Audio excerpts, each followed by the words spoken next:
Assalamualaikum warahmatullahi wabarakatuh. Apa kabar Anda pada sahabat dimanapun berada? Saya Daryl Adam, host hari ini yang akan memandu Anda tentang hal yang berhubungan dengan kejadian atau sejarah. Nah, hari ini saya nggak ingin berlama-lama.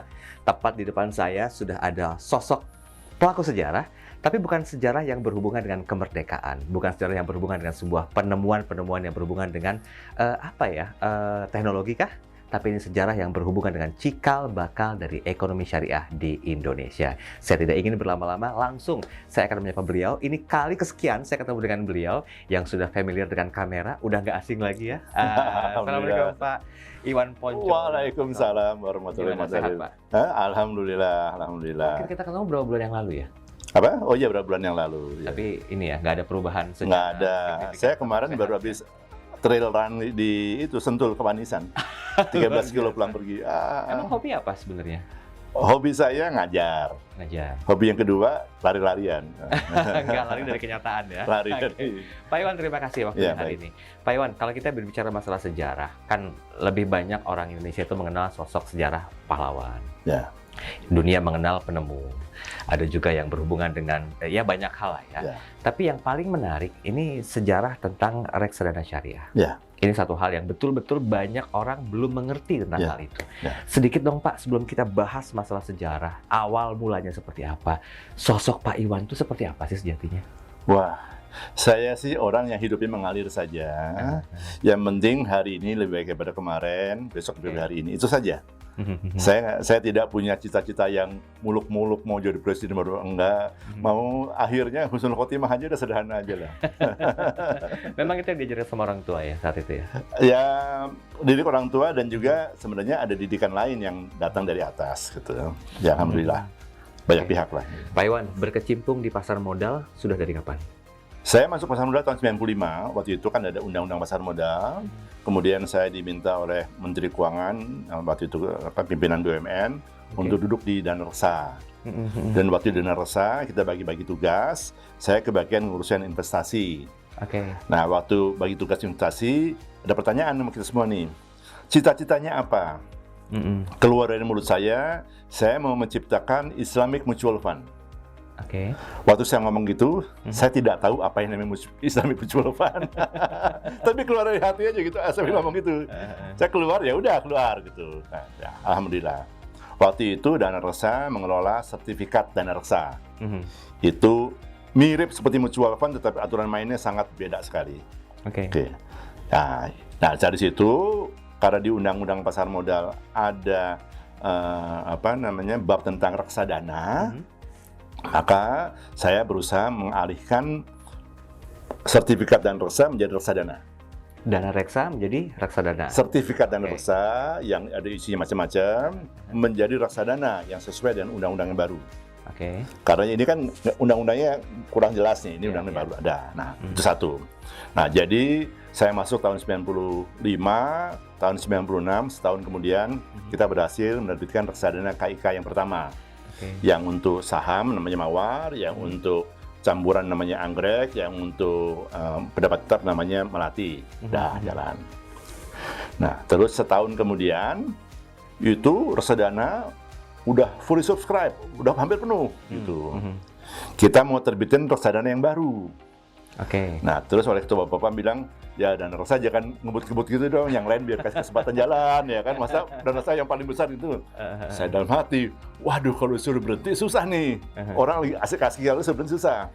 Terus saya bilang, Pak, boleh nggak Pak Ketua saya nerbitin reksadana syariah? Dia mau bilang nggak boleh kan, nggak enak juga kan. Nah, dia bilang boleh, cuma dia bilang cari Dewan Pengawas Syariahnya. Nah, itu asal muasal jadinya reksadana syariah, idenya, dan asal muasal kemudian berkembang namanya obligasi syariah, Jakarta Islamic Index, termasuk cara-cara perdagangan sahamnya. Karena reksadana isinya adalah saham dan obligasi. Itu jadi seluruh pasar modal itu ada di reksadana sebetulnya. Jadi secara tidak sengaja waktu bikin reksadana syariah itu menuntut untuk instrumen lain di pasar modal syariah akan ada. Kalau nggak reksadananya nggak bisa jalan. Gitu. Tahan sebentar, Pak. Ini oke. menarik ya. Yang mungkin menjadi pertanyaan besar tadi adalah yang saya tangkap nih, Pak Iwan. Dana reksa menjadi reksadana syariah. Betul. Ini kan ibarat hanya perpindahan kata saja nih. Gimana Pak Iwan bisa menjelaskannya? Sehingga Ya, sekarang patennya udah orang people lebih well known dengan reksadana syariah. ya kalau mau bilang pindahan kata iyalah, tapi nggak semudah itu. Nah, itu Aduh, sejarahnya gimana? waktu itu yang namanya reksadana, Aha. namanya prospektus nggak ada aturannya. Iya, iya. Yang namanya segala macam nggak ada aturannya. Jadi saya dibantu oleh dua ahli hukum, ya, dua-duanya sangat powerful dalam situ. Yang satu notaris, yang satu lagi penasihat hukum. Kita buat. Jadi waktu kita bersama-sama dengan Bapepam, waktu itu kan belum ada OJK namanya Bapepam, kita bikin peraturannya. Jadi peraturan-peraturan untuk reksadana baru dibuat bersama-sama, kita bikin reksadananya pertama. Jadi reksadananya jalan, peraturan jalan. Jadi itu bareng-bareng banget tuh. Bareng-bareng banget kita buatnya. Dan alhamdulillah teman-teman di Bapepam waktu itu juga sangat kooperatif. Oke. Jadi kita semua tuh kerjasama, seakan-akan kita satu tim gitu. Nah, jadi lawyernya juga bagus-bagus, pintar-pintar, dan ngomongnya sopan-sopan, baik-baik, sehingga akhirnya jalan banget semua ini. Jadi pertama keluar, abis itu sampai sekarang kalau dilihat prospektus segala macam reksadana itu banyak pakai kata-kata yang kita buat saat itu. Contohnya gimana? Ya macam-macam ya tentang pengertian tentang yang namanya pedoman investasi seperti apa. Semua kita buat itu. Di situ, kita pakai di situ tentang bahwa bertujuannya apa, mencari pendapatan optimal, maksimal, memadai, itu semua kita buat di situ. Jadi istilah kenapa tuh namanya maksimal, optimal, memadai ada di sana baru jalan. Oke. Nah, cuma yang jadi masalah waktu itu kita kan nggak tahu reksadana syariah itu bolehnya apa saja. Nggak ada tahu. Nggak ada yang tahu. Kita bikin reksadana syariah, tapi nanya ulama sama ahli di pasar modal, siapa yang tahu? Nggak ada yang tahu. Nggak ada yang tahu. Alhamdulillah saya ketemu sama Pak Kiai Maruf Amin. Ya, beliau waktu itu salah satu ulama, tapi bukan yang memegang peran besar lah. Kemudian beliau bilang sama saya mau deh Pak Iwan, kita buat yuk, ayo. Jadi dia kumpulin orang bertiga buat itu. Terus Pak Maruf Amin bilang, kita mau buat fatwa nih. Cuma semua ulama pada nggak ngerti tentang pasar modal apalagi reksadana. Pak Iwan undang dong mereka, bikin lokakarya ulama tentang reksadana. Oh, berarti mulai lagi dari awal ya untuk edukasinya. Ya, kita kumpulin. Itu 2 hari. 2 hari penuh kita kumpulin, kita panggil orang macam-macam. Saya beruntung waktu itu ketua MUI-nya dan ketua komisi fatwa namanya Kiai Haji Ibrahim Husain, almarhum, dan ketua MUI-nya itu Pak Hasan Basri, dua-duanya sangat mendukung. Bahkan Pak Kiai Haji Ibrahim Husain itu memberikan suatu arahan yang sangat bagus sekali.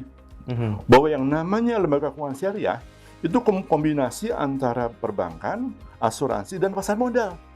Beliau udah ngomong begitu, yang sekarang terjadi itu 21 tahun ini beliau ngomong loh. Dan beliau tuh pikiran jauh banget ke depan. Beliau udah meninggal sekarang, tapi itu pikiran bagus-bagus. Nah, karena beliau ngomong gitu, semua ulama dan ketua MUI juga mendukung, semua ulama dengerin. Nah, waktu dengerin itu kita masukin usulnya ketambahan. Agak jahil juga sampean. Kok kita bayangin kita buat Dewan Syariah Nasional. Agar semua fatwa yang dibikin Dewan Syariah Nasional, kemudian Dewan Pengawas Syariah itu menerapkan fatwa ini. Sebelumnya, yang fatwa yang pertama ini yang bikin Dewan Pengawas Syariah. Jadi Pak Kiai Maruf Amin sebagai Ketua Dewan Pengawas Syariah untuk dana reksa, bikin fatwa ini, minta bantuan kepada Komisi Fatwa Pak Ibrahim Husain, dan minta bantuan pada Ketua Umum MUI Hasan Basri, Kiai Hasan Basri. Jadi keluar pertama. Jadi keluar utama itu namanya bukan fatwa begitu, namanya hasil lokakarya. Masih berdasarkan kejadian saat itu ya? Kejadian saat itu. Nah, sesudah jalan itu Pak Maruf Amin ngomong sama saya, Pak Iwan, kita cari nih persyaratan-persyaratannya. Salah satunya rasio antara uang sendiri dan uang orang lain. Nisbah dalam bahasa Arabnya, nisbah antara uang orang lain. Terjemahkan ke dalam bahasa keuangan adalah rasio antara modal dengan hutang. Bahasanya adalah struktur modal, capital structure. Ngomong sama saya bingung. Rasionya berapa? Nggak ada yang tahu. Saya cari. Karena nggak ada pakemnya ya Pak Iwan? Nggak ada pakem, cari referensi juga susah banget. Karena polisi Indonesia kan beda dengan yang lain.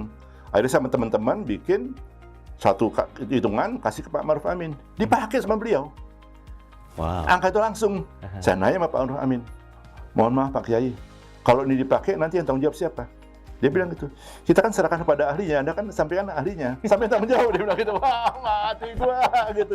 Nah, tapi kita lihat ini sesuatu yang kita harus jalankan. Artinya kalau pemadam kebakaran itu pantang pulang sebelum padam, kita juga pantang pulang sebelum selesai. Ada cerita selesai. Nah, akhirnya kita buatkan, pertama kita hanya mau investasi di saham doang. Kita nggak berani. Ada uang lebih taruhnya di bank syariah.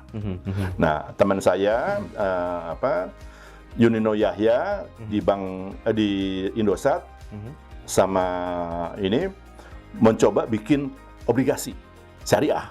Pertama kali obligasi syariah mudarabah jalan. Akhirnya kita punya obligasi gitu. Nah, kemudian sesudah itu kita bikin Jakarta Islamic Index. Indeks pertama sama-sama Bursa Efek Jakarta waktu itu. Makanya Jakarta Islamic Index. Kemudian dengan bapak-bapak teman-teman di ke Departemen Keuangan itu waktu Perbendaharaan Negara, Pak Fuad Rahmani dan timnya itu kita bahas tentang obligasi pemerintah. Dulu kasih nama harga syariah nasional. Wah, jadi akhirnya berjalan terus. Semua bergerak terus. Dan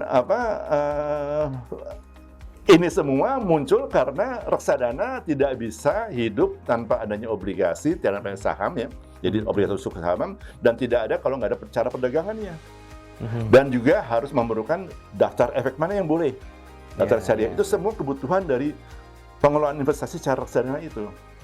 Jadi secara nggak sengaja kita mulai reksadana yang kemudian ternyata membutuhkan urutan semacam ini sehingga sekarang jadi segini. Wah, setelah jadi seperti ini saya udah senyum-senyum aja. Aduh, alhamdulillah ini jadi semua. Pak Iwan, kebanggaan terbesar Anda secara pribadi dan mewakili keluarga pastinya ya. Itu apa melihat dari perkembangan yang dulu sampai dengan sekarang? Karena saya yakin pasti banyak dalam tanda petik ya campur tangan orang-orang profesional di bidangnya gitu. Ya, jadi gini. Kebetulan kan kakek saya guru, saya juga suka ngajar. Saya tuh punya prinsip, keberhasilan Anda, your ultimate success, adalah bila your successful, pengganti Anda, lebih successful dari Anda. Jadi Anda paling berhasil kalau pengganti Anda bisa lebih berhasil pada Anda. Anda berhasil kalau murid-murid Anda lebih berhasil dari Anda. Karena itu esensi daripada seorang guru, itu esensi daripada seorang atasan, orang ayah, seorang pimpinan, agar orang-orang di bawahnya, orang yang diajarinnya bisa berhasil dan terbuktinya apa? Harus lebih besar dari dia. Gitu. Jadi sekarang saya lihat kalau ada mantan mahasiswa saya, mantan murid saya, mantan anak buah saya sukses, saya seneng. Saya seneng. Saya juga nggak datang ke mereka minta, kasih gue kerjaan, enggak, saya diam aja. Saya seneng. Masa sejarawan minta kerjaan kan nggak mungkin. Pak Iwan, terakhir. Apa yang membawa pesankan agar reksadana syariah ini ya amin bisa long lasting, tidak hanya bersusah payah ketika dulu menemukan ide briliannya, sehingga di masa-masa ke depan itu masih tetap berguna, bermanfaat, apalagi sekarang DSN MUI juga terlibat di dalamnya. Apa yang mau disampaikan? Nah, waktu saya dulu memulai, saya belum pernah baca buku-buku seperti Mukadimah, buku-buku lain ya, Ihya Ulumuddin segala macam. Itu banyak buku-buku daripada ulama masa lalu sekali, masa awal-awal Islam, yang bagus sekali. Nah, itu sekarang terjemahannya banyak. Saya sarankan, daripada Anda mencari buku-buku baru, buku-buku karangan orang-orang di Barat yang 500 tahun yang lalu, ambillah buku dari ribuan tahun yang lalu, yang sekarang ada sudah terjemahkan, bacalah. Itu banyak sekali masalah. Sekarang kita ngomong misalkan cryptocurrency, ada di sana jawabannya. Ada semua jawabannya, tinggal Anda mau nggak belajar. Dan belajar itu ada, saya bilang selalu ada 4 level. Level pertama ilmunya, namanya syariat. Level kedua penggunaannya, namanya tarekat, jalan. Level ketiga itu kenapa demikian, namanya hakikat. Dan level keempat yang paling penting itu, Anda mengerjakan ini karena makrifat, karena Anda cinta pada Allah, cinta pada dunia, masyarakat ini, sehingga Anda buat ini untuk menjadi masyarakat. Kalau itu Anda lakukan, jalan buat Anda terbentang luas. Wah, nyaman semua. Penuh dengan keikhlasan gitu ya. Iya, ya. Oke, baik. Para sahabat, ada banyak hal yang cukup membanggakan ketika Anda menginginkan suatu hal terjadi sebagai sebuah bentuk perubahan. Banyak orang yang berprinsip mindset itu yang harus Anda rubah terlebih dahulu, termasuk paradigma berpikir Anda. Saya masih percaya dengan satu hal yang digaung-gaungkan oleh para suksesor, baik lokal maupun juga global, yaitu begin with the end in mind. Kita punya potretnya dulu. Nah, setelah potret itu menjadi sebuah visi dan misi yang ingin kita capai, baru kita pecah-pecah potret itu menjadi sebuah puzzle. Dan percayalah, dalam aspek kehidupan apapun yang dilakukan, kalau Anda sudah punya nawaitu atau niat yang begitu baik, Allah Subhanahu wa Ta'ala akan memberikan jalannya. Tinggal bagaimana kita melakukannya, mau atau tidak. Terima kasih sudah bersama kami. Nantikan siapakah sosok yang akan saya hadirkan di edisi yang berikutnya. Kita akan ulas banyak hal tentang perkembangan ekonomi syariah di Indonesia dan juga mancanegara. Pak Iwan, terima kasih banyak. Sama-sama, Mas. Sehat-sehat Pak Iwan. Alhamdulillah, sehat sama-sama. Sampai ketemu lagi. Wabillahi taufiq wal hidayah. Wassalamualaikum warahmatullahi wabarakatuh. Waalaikumsalam.